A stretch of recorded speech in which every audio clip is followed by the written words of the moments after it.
एक गांव में एक माँ और बेटी रहती थी। वह रोज सच्चे मन से भगवान की पूजा किया करती थी। उसका नियम अटूट था। पहले भगवान को भोग, फिर ही वह स्वयं भोजन करती थी। भूख लगी हो, थकान हो, पर जब तक भोग न लगे, माँ का निवाला हाथ नहीं छूता था।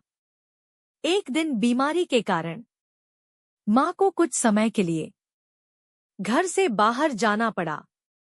जाते जाते उसने अपनी छोटी बेटी से कहा, बेटी, मेरी गैरहाजिरी में तू ही भगवान की पूजा करना।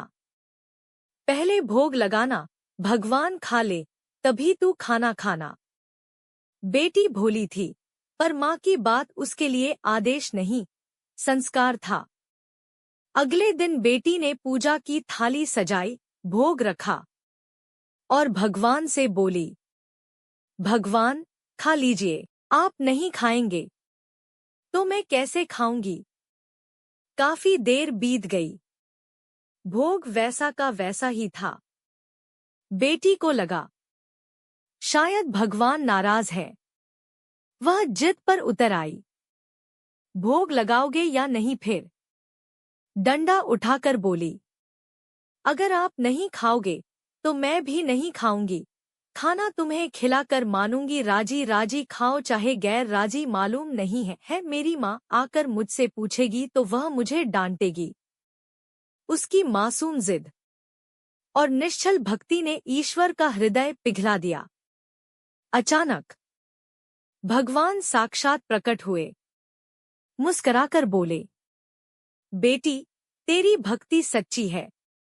और उसी क्षण भगवान ने भोग स्वीकार कर लिया। बेटी ने प्रसन्न होकर भोजन किया। उस दिन से वह रोज थोड़ा ज्यादा खाना बनाने लगी। कुछ दिनों बाद माँ घर लौटी। रसोई में देखा, आज भी खाना कुछ ज्यादा बना था। माँ ने पूछा, बेटी, तू रोज इतना खाना क्यों बनाती है? बेटी बोली, माँ, भगवान रोज भोग खाते हैं, इसलिए मुझे ज्यादा बनाना पड़ता है। माँ को विश्वास नहीं हुआ। उसने पूरी बात पूछी। बेटी ने सब कुछ बता दिया। जिद, डंडा और भगवान के दर्शन। माँ की आंखों से आंसू बहने लगे।